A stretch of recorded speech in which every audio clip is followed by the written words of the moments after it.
Boa noite, gente. 19 horas, né? Aqui é a nossa live tradicional sobre cidades inteligentes. Hoje, um dia especial, mais um dia especial das nossas lives, porque a gente traz aqui pessoas especialistas em diversas áreas. Já tem uma especialista que está sempre comigo todas as terças-feiras, que é a professora Suzana. E hoje nós vamos trazer aqui um convidado nosso da comunidade Lice. Nós temos uma comunidade a nível Brasil com mais de 400 profissionais em mais diversas áreas, gestores públicos, prefeitos, vereadores, servidores, cidadãos inteligentes, né, preocupados com a nossa gestão pública, que estão aí se preparando para ajudar a nós que somos consultores em cidades inteligentes a trilhar esse caminho. Então, para nós é uma alegria muito grande. O José Emílio de São Paulo, mais um convidado especial. Tivemos aqui, começamos aí a professora Suzana, primeira live, depois tivemos aqui o Márcio Neri, tivemos o Pedro Figueiredo, especialista em geoprocessamento, o Márcio Neri, especialista em captação de recursos, a professora Suzana, que é mestre na educação, eu, um cidadão aqui, buscando levar aqui para as pessoas aqui da nossa região o conhecimento, né? Levar o conhecimento sobre cidades inteligentes, um tema tão importante que essa semana eu coloquei, inclusive, uns dados sobre isso. Nós temos 84% da população brasileira que vive na cidade, na zona urbana. Então é importante o gestor público se preparar. Pode me chamar aqui, deixa eu ver se já tenho aqui a professora Suzana e o Emílio, convidar. Emílio, só me chama aí, a professora já está aqui. Emílio, dá um toquezinho aí, já me chama aqui que já vamos te colocar aqui. Professora Suzana deve estar chegando. Vamos ver se eu consigo. Professora, tudo bem? Tudo bom? Acho que tu estás com a câmera virada para o lado contrário. Espera aí, deixa eu ajeitar aqui só um pouquinho. Já volto aqui, deixa eu só.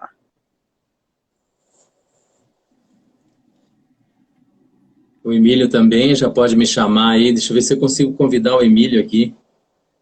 Deixa eu ver se eu consigo chamar ele aqui. Não tenho pedidos para participar. Vou ver se eu consigo chamar ele aqui.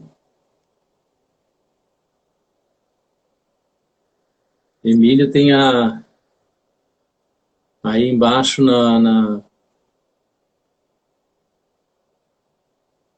agora o Emílio também está vindo aí. Olha que coisa bacana. Vamos ver aqui agora.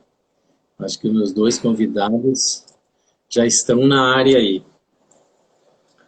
Vamos lá, hoje uma live especial.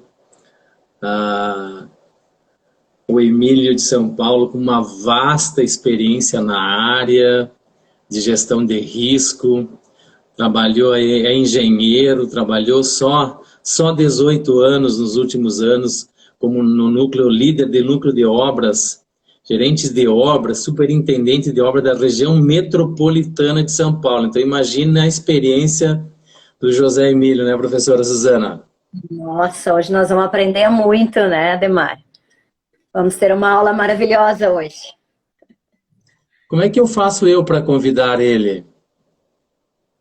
Boa pergunta. Vamos aprender juntos. Quando você me chama aqui, onde é que você aperta aí nesse homenzinho que tem uma seta aqui embaixo? Embaixo tem onde tem ele diz assim, as pessoas que estão, né, e aí pedir para adicionar, pedir para entrar na live. Aí eu peço para entrar. Emílio, vê se você consegue clicar aqui e me chamar. Mas já tem gente entrando aqui, vamos ver se a gente consegue ajudar o Emílio a nos conectar aqui. Hoje ele criou o seu perfil no Instagram e agora a gente vai começar a trocar conhecimentos, né? E esse cara tem que entrar no nosso time aí, que é uma pessoa fantástica. Com certeza, pelo amor de Deus. Deixa eu Vamos ver aqui se aprender a eu... lidar com as eras digitais. Eu também não sei muita coisa, Ademar. Tô aprendendo também aí contigo. Não, mas Vamos todo mundo é aprendendo isso junto aí. mesmo. É isso mesmo. Professora, como foi a semana? Como é que tá aí o projeto da... que eu fiquei quase louco, que eu não consegui gravar a nossa live, que foi maravilhosa, falando sobre o pacto pela educação de Na Porto Alegre. educação. Como é que estão os movimentos enquanto chega o nosso colega aqui, Emílio? Tá cada dia mais, vamos dizer assim, proliferando.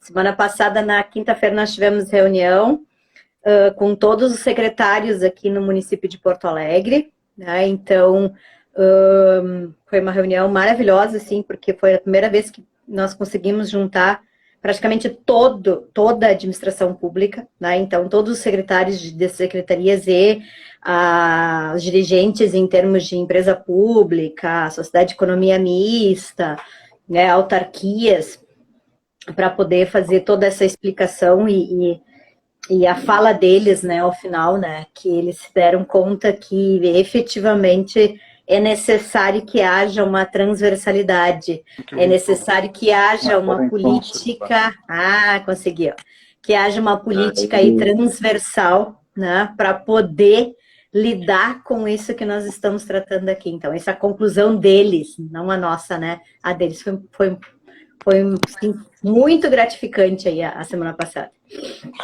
Que bom, professora. Eu estou encantado com o projeto, que eu tive a oportunidade de conhecer ele na última semana. E nós estamos em semana bem complicada. Eu sou coordenador de uma campanha aqui de um deputado, meu irmão, candidato a deputado estadual. Então a gente está numa correria muito grande, mas a partir da semana que vem já quero me inscrever como voluntário desse pacto pela cultura, e nós vamos começar a disseminar essas informações aqui pela nossa região, no interior do estado, que aí precisamos. Mas olha a elegância do nosso convidado de hoje, seu Olha, que Emílio. maravilha! É uma honra estar aqui, né? Uma honra estar com Que vocês aí. prazer. Apanhando da tecnologia para variar. Mas é normal, nós também estamos aprendendo aqui, Emílio. Mas assim, ó, dentro das nossas lives, né, que a gente tem dentro do Instituto Smart Citizen, que são maravilhosas, as trocas de experiências são fascinantes. Às vezes as pessoas não conseguem nem compreender a nossa empolgação e o quanto a gente fica motivado com isso, né, Emílio? Posso chamar de Emílio? Lógico, lógico. Então, assim, ó, a gente com essa troca de experiência que a gente tem, como a gente, eu principalmente que não sou da parte de gestão pública, a professora já é uma especialista, o senhor também é um especialista, então, assim, eu aprendo demais. Então, o seu currículo, ele é extenso e nós temos aqui graduações de sobra, conhecimento de sobra, mas eu vou pedir que o senhor, por gentileza, se apresente aqui para o nosso público que já estão ligados aí. Então, meu nome é José Emílio, sou engenheiro civil de formação. Comecei a trabalhar na década de 70 na época era uma inovação no mercado imobiliário, o que se chama hoje de habitação de interesse social, nos primeiros planos do BNH. E passei toda a fase boa e a fase ruim do BNH. Depois tive a oportunidade de ir para outras empresas que trabalhavam no mercado imobiliário também, e também como empreiteiras de obra pública. E aí tive a oportunidade também de atuar com obras de vários segmentos, de saneamento, edificações de todos os tipos, desde obras ferroviárias, obras de hospitais, mas sempre o forte foi na área de habitação. Esse sempre foi um volume muito maior. E tive minha empresa durante um tempo, trabalhei na área de telecomunicações, reformas, ajudei a criar o seguro residência em algumas instituições. E depois, assim, eu sempre trabalhei com grandes obras, grandes contratos. E quando eu estive com a minha empresa, trabalhei com coisas pequenas e meu coração ficou muito apertado. E peguei uma crise, foi logo depois de 2001, lá do 11 de setembro. E aí a área de telecomunicações teve uma modificação bastante grande. Eu fui já meio sem espaço no mercado, já estava com meus 40 e poucos anos. E aí eu prestei concurso e entrei numa empresa pública aqui do estado de São Paulo na área de habitação e urbanismo. E foi aonde, de fato, eu encontrei um propósito de vida. Por conta de, principalmente quando eu comecei a atuar com a área de riscos de desastres. Aí você começa a ter um contato muito próximo com populações vulneráveis. Nas áreas de urbanização você vê, mas na hora que você tem um cenário de um desastre natural, é uma coisa assustadora. É uma coisa assustadora. E isso me sensibilizou muito.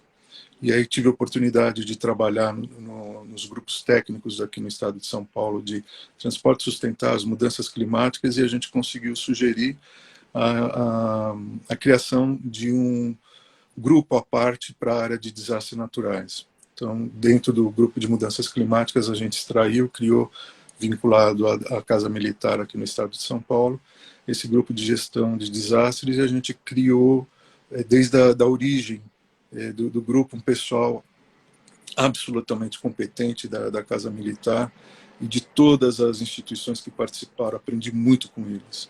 Tem um ditado que a gente tem que estar em grupos onde a gente não é o mais inteligente, porque aí você aprende muito, né? Então eu tive essa oportunidade de estar com pessoas muito competentes, aprendi muito e a oportunidade de aplicar isso também dentro da empresa. E aí, assim, eu desde o ano passado, eu estou aposentado e estava procurando alguma coisa de propósito para trabalhar, e quando eu conheci o curso da Grazi, do Instituto Smart Citizen, e me encantou não só o tema Cidades Inteligentes, como a proposta da Grazi, a sinceridade dela, a forma como ela aborda, as questões práticas que são colocadas, e acho que isso é muito importante. Eu tenho algumas especializações que eu fiz ao longo da minha vida, mas assim, eu sempre fui uma pessoa de pisar no barro.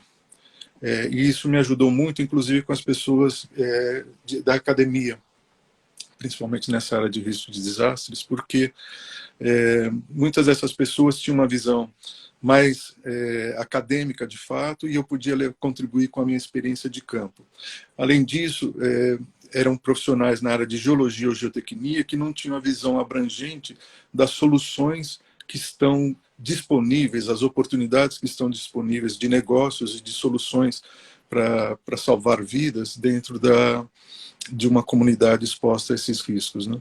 Então, assim, a minha paixão veio disso, e agora eu estou tendo a oportunidade, estou fazendo um MBA de ESG, e está sendo muito interessante, porque assim, o mundo ESG fala muito de coisas fantásticas. Para mim, ESG e cidades inteligentes, elas caminham junto, exceto que no mundo ESG, eles ainda não estão focando o setor público como um diferencial importante, pelo menos nos materiais que aqui eu tenho estudado. Eu comecei a estudar um pouco mais esses temas agora, em julho desse ano. E isso é o papel que eu estou desenvolvendo nos grupos de debate que eu tenho participado, e são professores renomados, são pessoas debatedores também de grandes instituições. Então, eu tenho mostrado esse paralelo entre cidades inteligentes e as empresas, por conta dos princípios ESG, porque assim, quando a gente pensa na cidade inteligente, é o locus onde tudo acontece. As empresas estão nas cidades, as pessoas moram nas cidades, os serviços públicos são essenciais para que uma fábrica, uma indústria, ele tenha os seus funcionários tendo acesso a chegar àquele local, o saneamento básico, levando água e tratamento de esgoto, enfim, todos os serviços públicos, né? E esse é um diferencial bastante interessante, e que criou uma narrativa importante, que está sendo interessante nesse nível de debate, porque da mesma forma que a gente tem que estruturar as empresas para esses princípios ESG, nós, do Instituto Smart Cities, estamos, e você, Ademar, a professora Suzana, com esse carisma todo de vocês, nessa mensagem. É um passo por vez. O ESG, para chegar onde chegou, começou na década de 90, e agora está sendo despertado por assim, grandes gestores. O Larry Fink, do BlackRock, que é o maior gestor de fundos do mundo, com acho que 10 ou 15 trilhões de dólares que está na carteira dele ali.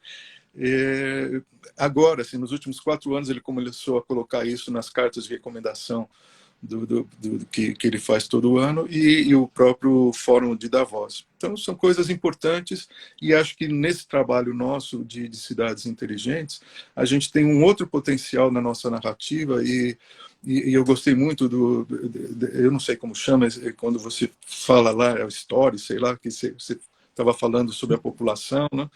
É muito importante a gente talvez incluir também essa narrativa, assim, quando a gente está cuidando dessas cidades inteligentes e que a gente fala da integração com os agentes de inovação, é a gente mostrar que assim, nós vamos poder gerar, integrando todos os agentes, gerar muitos empregos. Tem muitas ideias de desenvolvimento econômico para serem propostas, voltadas às questões de políticas públicas. Por exemplo, assim, todas as empresas têm que responder pela política de resíduos sólidos, a política reversa prevista na lei de resíduos sólidos. E os municípios, as empresas estão se integrando para isso. Isso pode gerar emprego de cooperativas. A Ambev e a Coca-Cola se uniram e financiam 113 cooperativas de catadores para materiais reciclados. Então, dois concorrentes enormes se uniram para um potencial importante de solução, não só de geração de emprego, mas para a questão ambiental. Então, assim, é só uma breve introdução para lançar ideias. Tá. Emílio, eu vou começar aqui fazendo pergunta, tá, Demarco, me permite? Isso. Assim, as pessoas aqui são leigas, tá? Então, assim, tipo, eu sou da área da educação, né? Então, eu tenho uma noção geral, mas, assim, não tenho esses anos aí todos de experiência, de todo esse aprofundamento. A primeira coisa como leiga que eu gostaria de saber é essa sigla. O que significa, afinal de contas, essa sigla ESG, né? Que tanto se escuta falar, o que significa cada uma dessas expressões, né? E como é que eu sei se efetivamente uma empresa atua, né? É uma empresa ESG ou se não é? Como é que isso funciona na prática? Essa é a minha primeira pergunta como leiga. Bom, assim, me desculpem o meu inglês, mas assim, o ESG são as iniciais de Environmental, Social and Governance. Meio ambiente, social e governança. Nos nossos debates, nós pegamos uma turma muito boa nesse curso e a gente já está mudando um pouco isso para governando o meio ambiente e o aspecto social. Estamos estudando algumas questões sobre isso. Na verdade, ESG não tem nada de novo, como cidades inteligentes não tem nada de novo. São várias práticas que são aplicadas, melhores práticas definidas em muitos momentos da história econômica e política, social e política do país, que foram sendo criados principalmente por grandes instituições que são referências para darem rumos nas economias mundiais, nas políticas públicas. Então, quando a ONU entrou em 2015 com a Agenda 2030, nós já tivemos no século passado a Agenda 21, que foi uma preparação para isso, para se chegar nessa Agenda 2030. As políticas, quando a gente fala em governança, a governança também é uma prática que foi sendo construída ao longo do século passado, com muitos escândalos financeiros em muitos países, principalmente Estados Unidos, e a Inglaterra sempre foi a primeira referência nessas modelagens de negócios, e é uma coisa assim fantástica, porque você vai vendo o sentido que tudo isso faz, por que isso foi criado, assim, aquela coisa do capitalismo pensando só no lucro, virou o que se chama hoje o capitalismo de stakeholder, com algumas derivações de capitalismo consciente, de capitalismo de regenerativo, se adequando a essa questão super importante que a gente tem da questão ambiental e das desigualdades sociais no mundo. Então, este viés, e a hora que você pega grandes gestores mundiais da área econômica e o Fórum Econômico de Davos, que reúne os principais países nesse debate, e lideranças empresariais e acadêmicas nesse fórum, criando pensamentos, criando produtos para serem aplicados dentro do seu dia a dia, Então, assim, acho que isso foi criando uma necessidade de criar uma marca. E essa marca ESG está ficando muito forte. E essa marca hoje já tem muita gente aplicando questões ESG, mas ainda não existe uma metodologia formal para dizer assim, olha, eu vou ter um selo ESG. Porque ele é muito abrangente. Quando você pega a questão social e ambiental, você passa por temas que vão de menos infinito a mais infinito. Assim, é muito tema, né? Quando você pensa na questão social, de justiça climática, racismo, desigualdades sociais, questões de gênero, as questões de soluções de pobreza, e você vai para a área de governança, tem toda uma trajetória que girou, tem dois nomes muito fortes hoje nesse meio, criando técnicas, conceitos no meio acadêmico. Um deles eu tenho lido bastante, é o John Elkington, que assim, é um inglês que virou uma referência mundial em sustentabilidade, e ele vem criando ao longo, desde a década de 90, esses princípios. Ele criou o Triple Bottom Line, que é planeta, pessoas, e a parte profit, lucro, mas assim, tudo isso voltado para uma questão super importante. Assim, nós precisamos mudar a condição do planeta. O planeta, os recursos naturais do planeta são limitados. Tem um dado que eu não conhecia, é uma expressão que eles chamam, eu até, para não esquecer, eu pus ela em um lugar aqui, quer ver? Olha, chama Dia da Sobrecarga da Terra. O que é esse dia da sobrecarga da Terra? É que nem o salário que dura 15 dias e o mês tem 30 dias. O dia da sobrecarga da Terra é assim, é o dia em que nós atingimos o limite de consumo que era possível ser consumido naquele ano, de modo a Terra poder se regenerar. Então, este ano de 2022, nós já estamos no cheque especial. Foi no dia 28 de julho que acabou. Nós consumimos tudo que podia ser consumido esse ano. Agora, assim, não é possível que isso seja regenerado pela Terra. Meu Deus. Pelo planeta. Assim, ligando essa questão, e assim da forma prática para as pessoas que nos assistem, como é que seria essa questão do ESG na questão prática? Então, vamos pensar cidades inteligentes. Faz parte de todo o nosso escopo de competências ao longo do curso que tivemos com a Grazi, que estão no nosso dia a dia. Sim, a gente precisa entrar numa cidade. Primeira coisa, quando você vai entrar numa empresa para aplicar os princípios ESG, você vai fazer a mesma coisa. Você precisa conhecer o estado atual. Aí você vai definir assim: a minha empresa, ela tem características sociais e ambientais que precisam ser cuidadas, o que eles chamam de materialidades. Materialidade é a realização de algo positivo ou negativo que afeta a sua empresa ou afeta a sociedade de uma forma geral, ou a sociedade próxima do seu local. Então, quando a gente chega na empresa ou chega na cidade, a gente precisa conhecer a realidade que tem, conversar com esses agentes da inovação e, no caso das empresas, conversar com todos os stakeholders, as partes interessadas, e aí você saber, e aonde eu vou chegar, como eu vou chegar e quando eu vou chegar. Exatamente, isso é um princípio de projetos. E se você pegar metodologias de projetos do PMI, do Prince, do Lean Six Sigma, todos eles adotam metodologias muito próximas. Então, assim, a gente precisa entender o que nós temos, quais são os nossos recursos, quais as nossas culturas, o que nós queremos mudar e como eu vou fazer isso e quando eu vou fazer isso. Aí você vai para chegar nas prioridades. Puxa, mas assim, tem muito... Quando você pensa em qualquer cidade, você pega aqui a cidade de São Paulo, as grandes capitais do Brasil, todas elas já têm muitos movimentos que a gente pode chamar que estão dentro das linhas das cidades inteligentes, como das linhas do ESG. Só que elas não são integradas. Então, eu colocar o Wi-Fi na praça ou usar a tecnologia, como muita gente tem feito, e dizer que a minha cidade é inteligente, não, ela deu um primeiro passo para ser inteligente. E a tecnologia para mim, é uma ferramenta para ser utilizada. Então, ela não transforma uma cidade inteligente se eu não tiver pessoas e dados que sejam tratados de forma a serem utilizados pelas pessoas, pela sociedade, pelas empresas, enfim, por todos os agentes da inovação.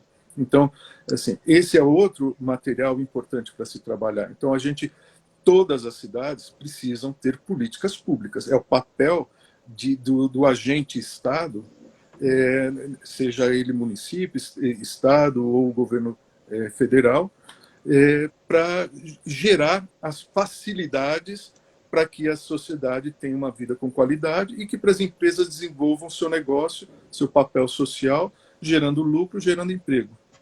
Então, mas, Emílio,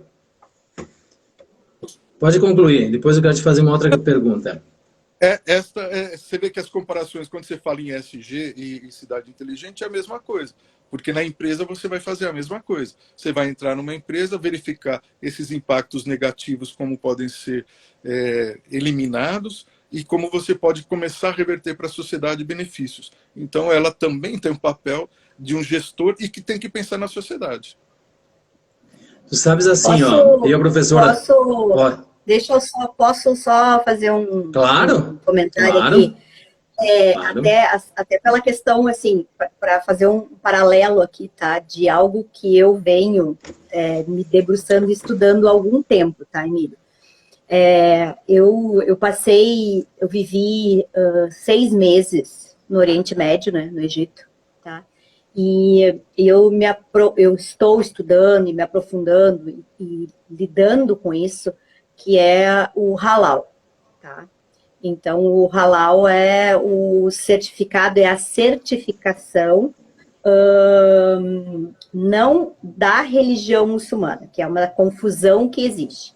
Na verdade, o halal, né, é um certificado que é emitido exatamente com esses princípios. Então, tem que seguir os princípios da vida, que é aquilo que efetivamente traz a sustentação da vida. Então, o halal, ele traz a questão de tem que ser um produto que efetivamente seja saudável, que respeite a questão ambiental, que respeite a questão humana. Então, para ter uma certificação halal, ele vem com todo o rastreamento do início até o fim. Então, por exemplo, vamos pegar um exemplo numa fazenda, tá? Vamos pegar um exemplo de animais numa fazenda, ou café numa fazenda. Vou pegar esses dois exemplos.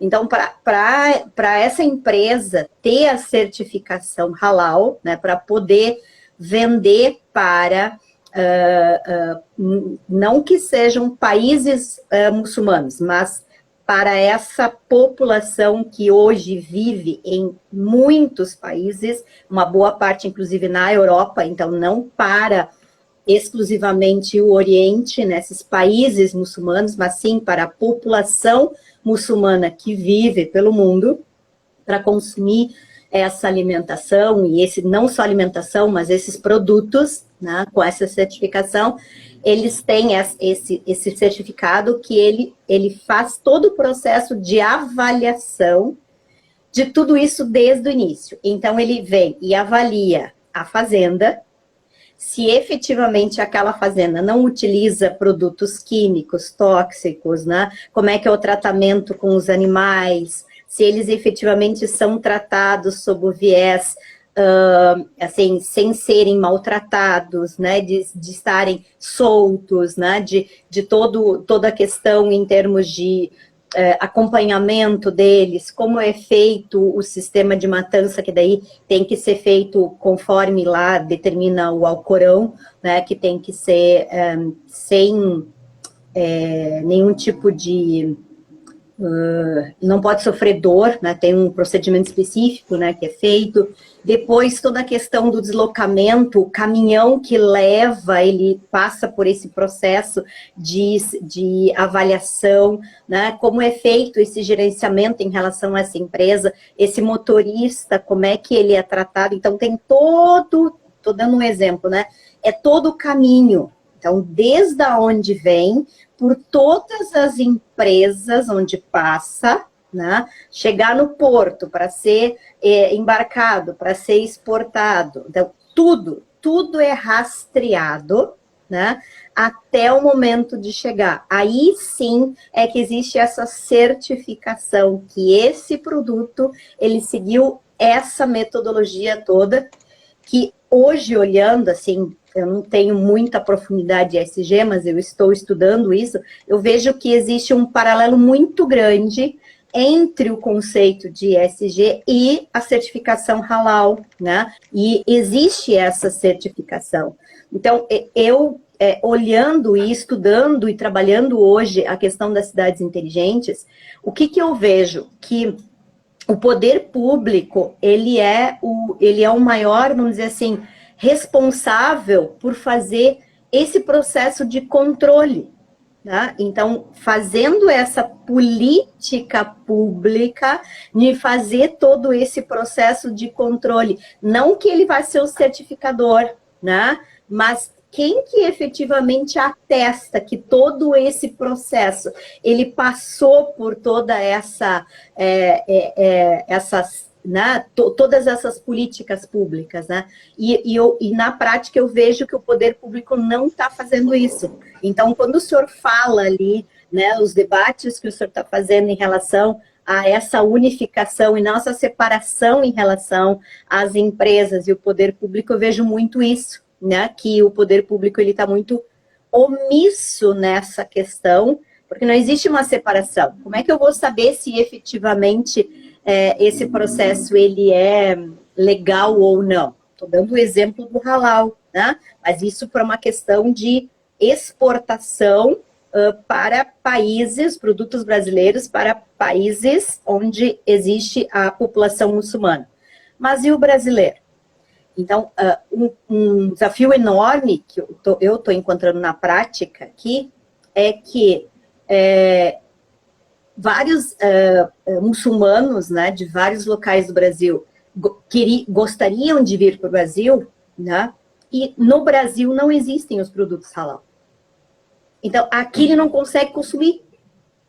Vejam, a gente faz todo o processo para exportação, se adequa e exporta. Mas esse procedimento no Brasil, nós não temos. Então, quando o estrangeiro, que é muçulmano, vem para o Brasil, ele não consegue encontrar os produtos e o sistema aqui.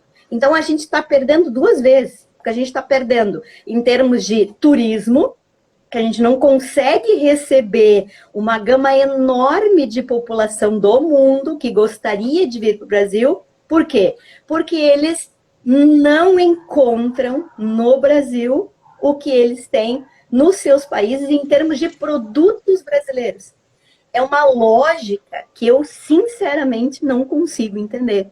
Então, eu queria aproveitar e trazer isso, né? E da gente poder, pelo amor de Deus, nós vamos ter que fazer alguma coisa nós para poder relacionar tudo isso, para que as pessoas consigam entender que ESG nada mais é do que a mesma coisa que falar em certificação halal. Só que certificação halal a gente está falando para uma população muçulmana, e ESG a gente está falando de uma sigla, né, oriunda de outros países, mas que no fundo é a mesma coisa. E nós estamos atrasados.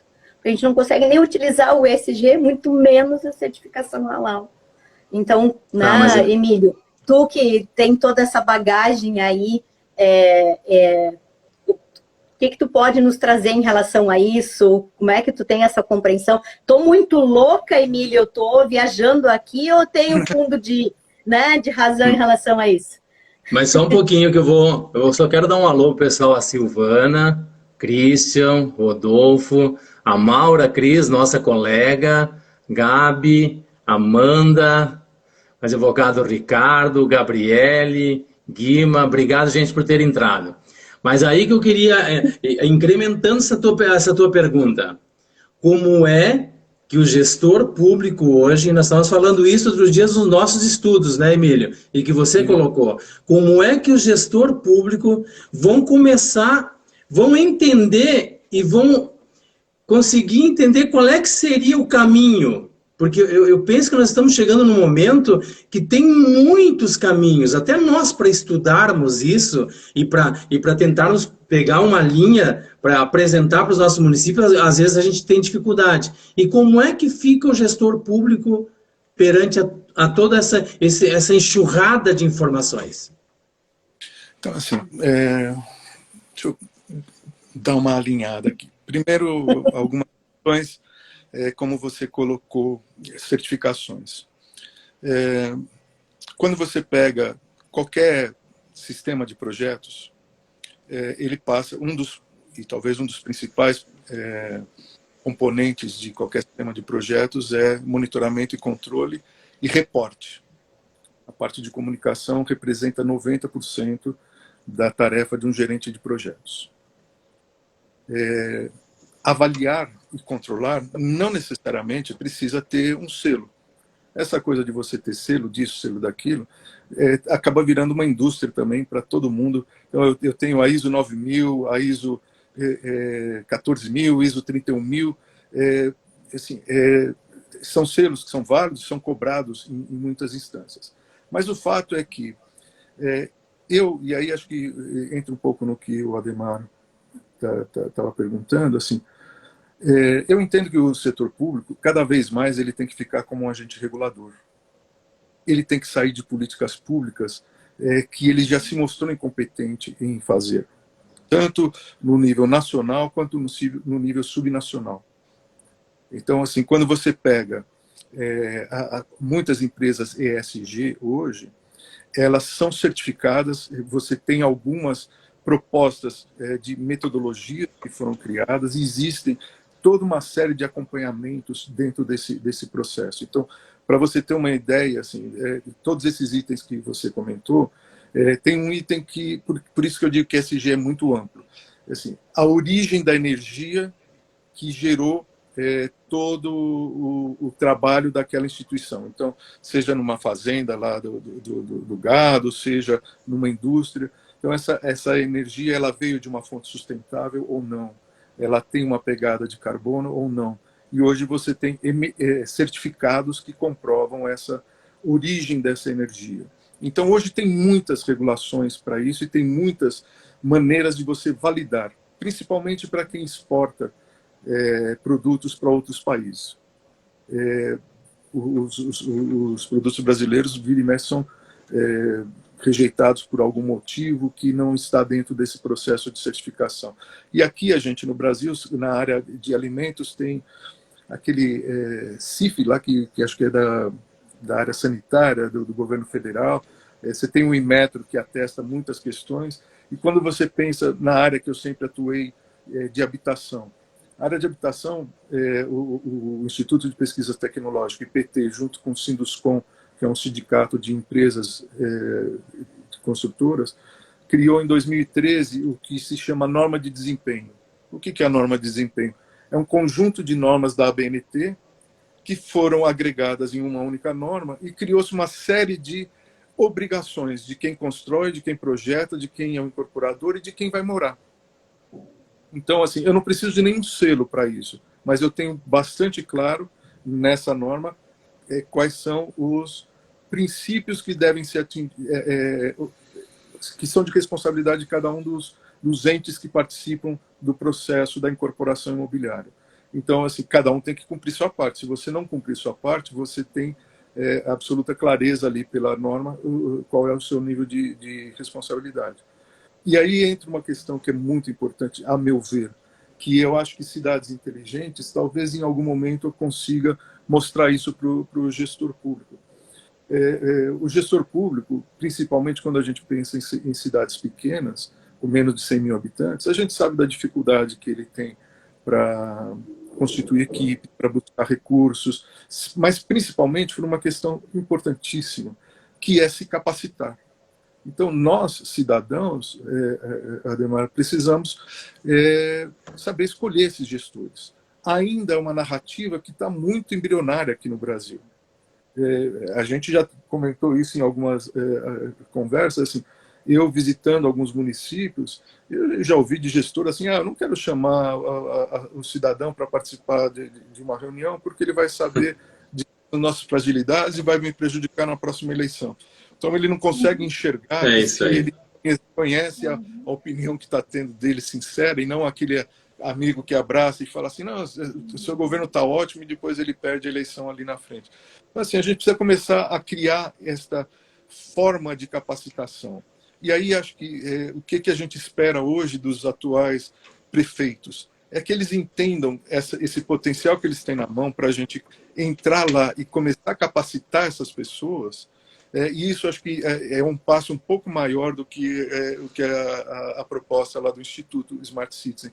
A minha intenção é entrar nesses municípios para a gente começar capacitando os profissionais. De que forma? Eu não quero ficar dando aula, nem tenho vocação para dar aula, mas eu quero construir os planos junto com eles.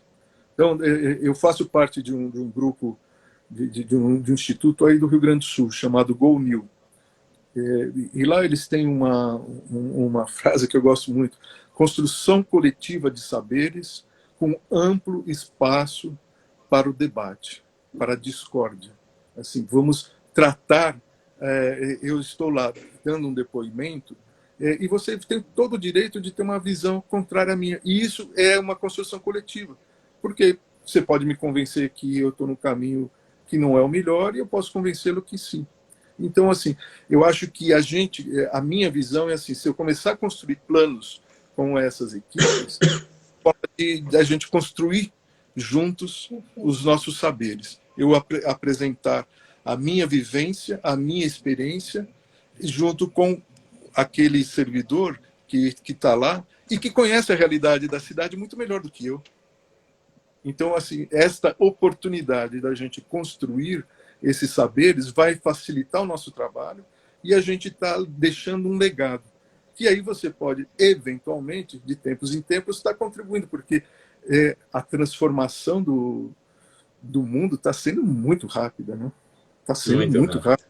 As informações que a gente recebe nesse dia a dia é uma coisa assim assustadora.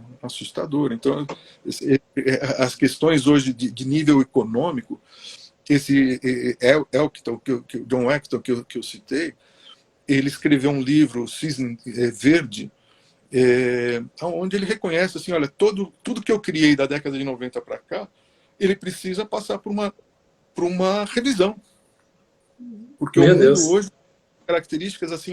Então, é um cara de construir ideias, é um cara que não parou lá no que ele fez lá atrás. E aí entra esta visão. Por isso que, assim, Suzana, a gente pega hoje a quantidade de regulação que nós temos. A legislação ambiental brasileira é uma das melhores do mundo. Agora, como você fiscaliza isso? E nós vamos criar mais concursos públicos para colocarmos mais pessoas para fiscalizarem. Então, assim, é por isso que eu entendo que, assim, acho que já ouvi de algumas pessoas que esses conceitos de cidades inteligentes são utópicos. O de ESG, então, são mais utópicos ainda, porque você está querendo colocar uma crença na sociedade. E aí, assim, você começa a ter algumas contradições das gerações. Então, eles chamam lá dos millennials, que nasceram a partir de 98, não, antes de 98, acho que de 88 a 98, e de 98 para cá é a geração Z. A geração Z, ela não tem a mesma consciência ambiental e social que tem essa dos milênios. Acontece que essa dos milênios está chegando naquela idade de estar ocupando os cargos de liderança nas grandes empresas, e isso pode ser um grande impulsionador deste momento que o mundo está passando.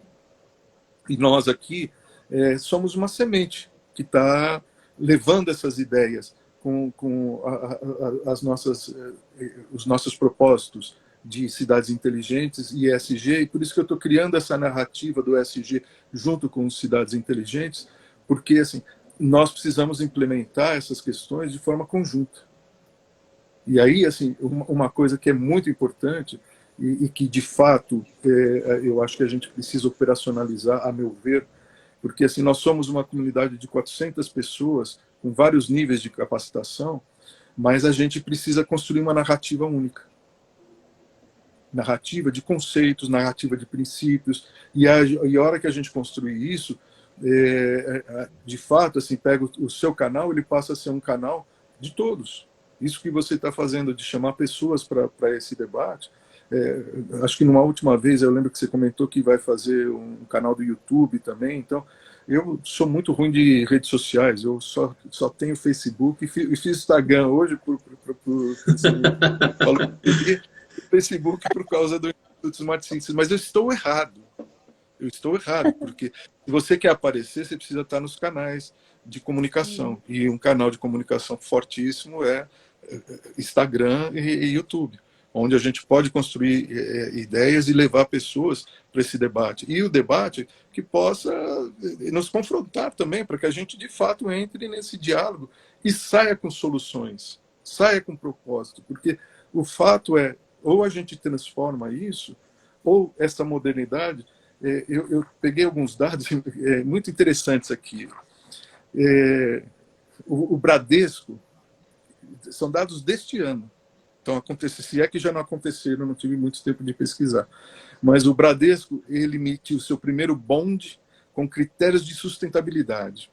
Fez uma captação de 500 milhões de dólares e para aplicar em projetos de ESG. E a gente vendo os municípios dizerem que tem dificuldade de captar recursos. Puxa vida, se eu faço um projeto de uma área de risco, onde eu estou levando solução técnica para um problema, levando empreendedorismo, resolvendo a parte social e ambiental, será que... e você levando isso, município e iniciativa privada juntos, e hoje você tem no Brasil um ecossistema, e aí, professora Suzana, a parte jurídica, que eu acho que é o grande entrave que a gente tem hoje, porque quando a gente fala inovação, inclusive no gestor público, a gente esbarra na interpretação de leis. E, assim, o Brasil criou a N-Impacto, que é a Estratégia Nacional de Investimentos de Negócios de Impacto. Isso, para ser implantado num município, precisa de uma lei, só que, assim, primeiro, as pessoas não sabem o que é isso.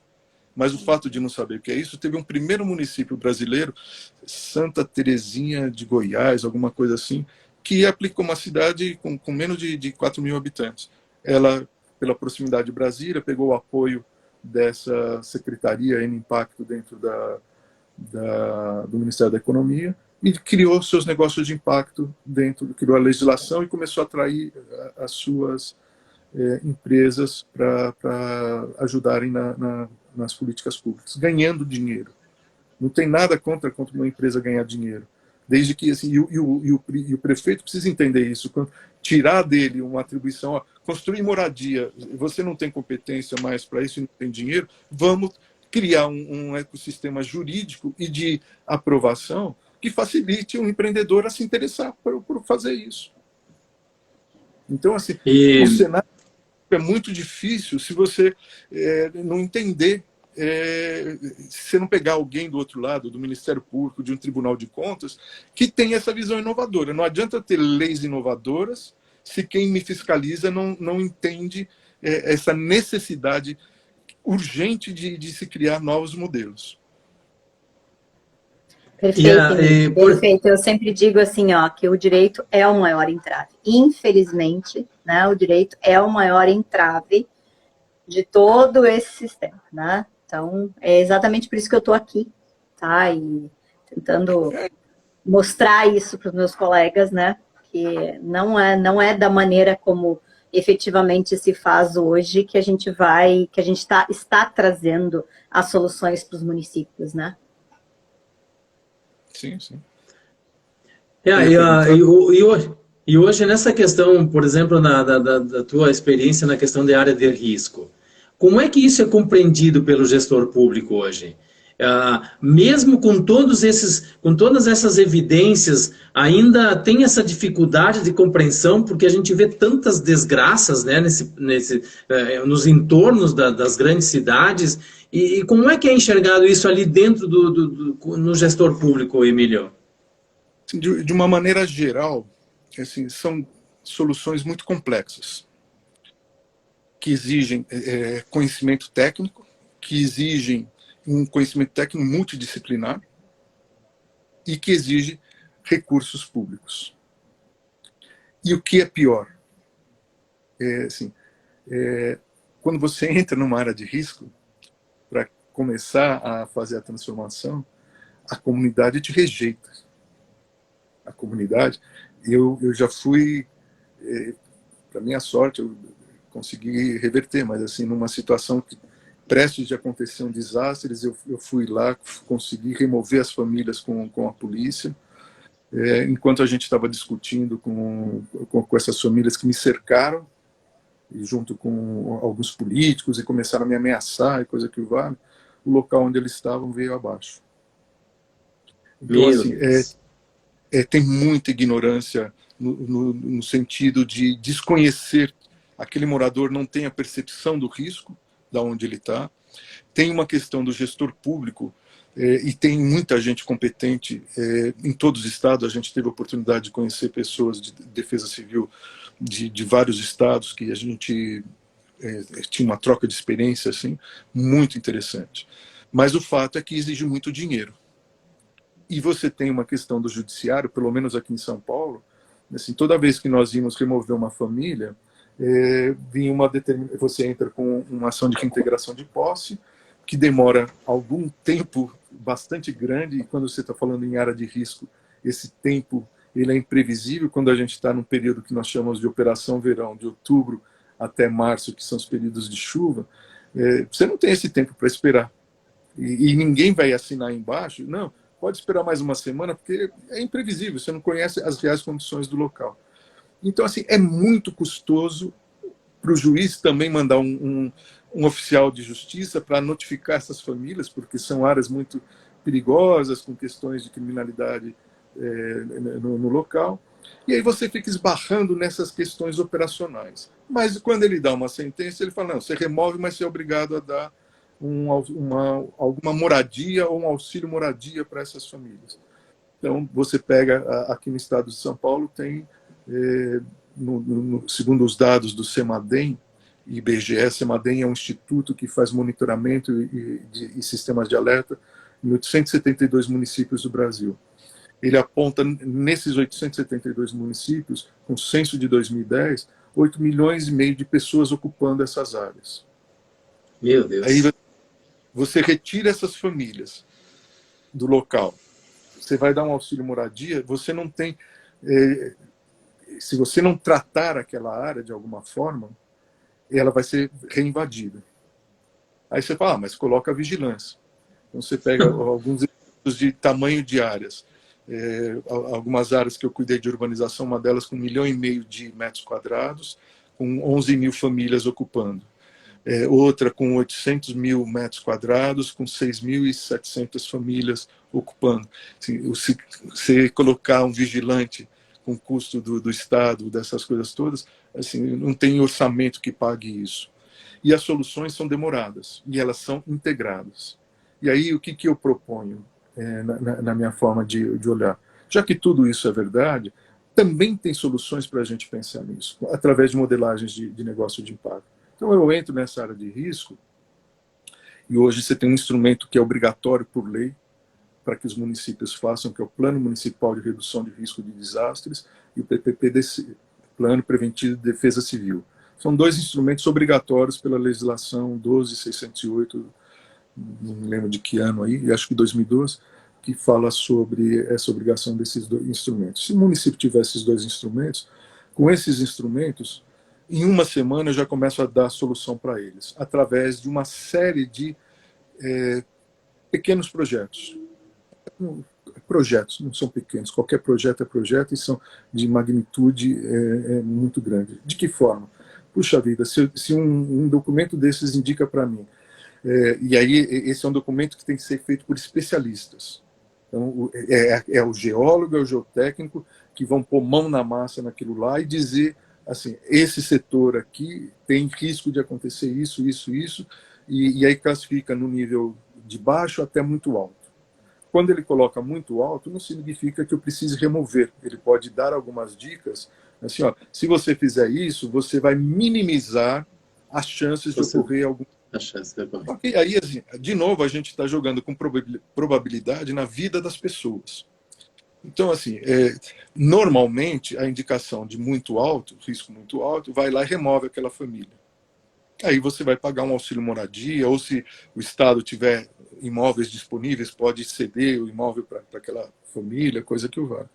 Só que aí, assim, eu já chego lá, verifiquei, tem 90 famílias lá, eu vou e vou pagar esse auxílio moradia, mas em troca, o município, você vai me dar uma área aqui, nós vamos já licitar uma construção de 90 novas moradias, através de tecnologias inovadoras que existe hoje de monte na construção, que vão construir essas casas em 30, 60, 90 dias. Meu Deus! E você faz isso de que forma? Bom, se você quiser que eu aprove o projeto, aí eu vou demorar, porque aqui em São Paulo, por exemplo, demora quase um ano a fase de compra de terreno até ter um projeto aprovado com alvará para você começar a vender. Então, assim, um ano, muita coisa pode acontecer. Então, assim, vamos começar a resolver. É uma questão de urgência, eu estou falando de vidas humanas, e muitas dessas áreas podem ser áreas de manancial.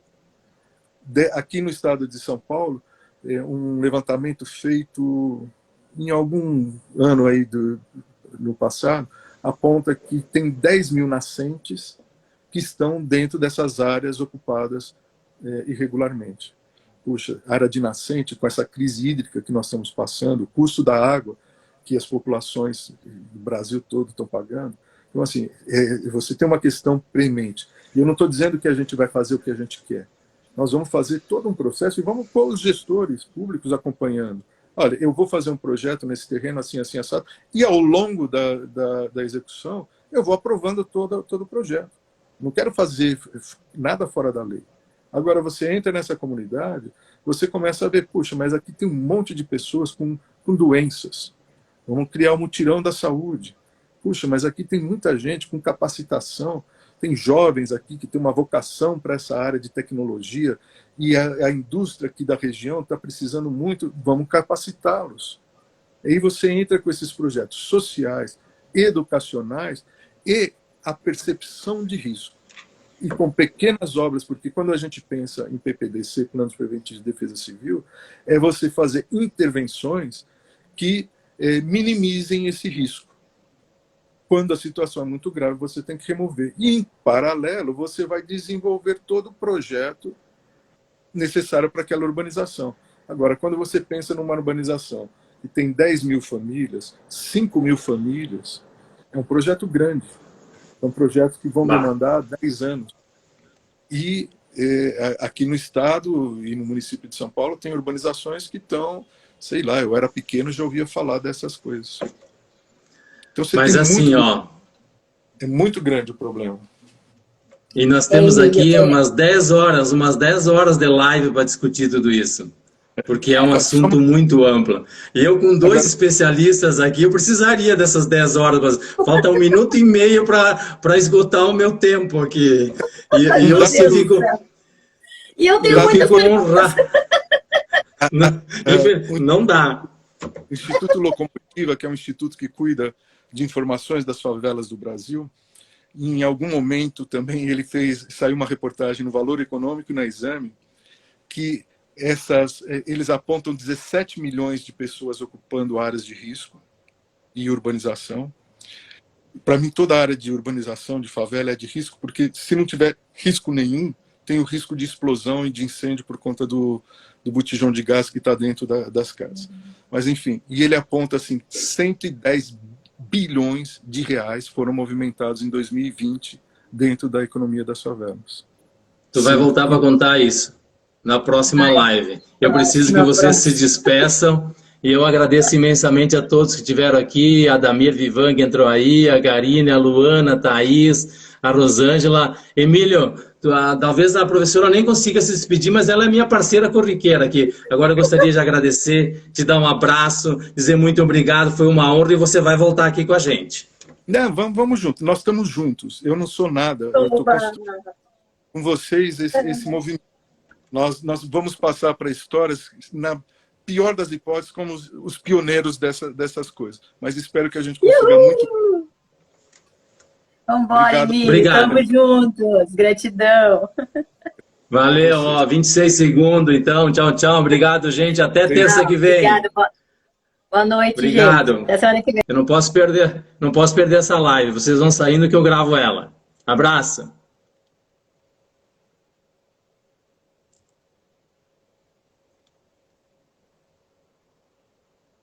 Obrigado, gente.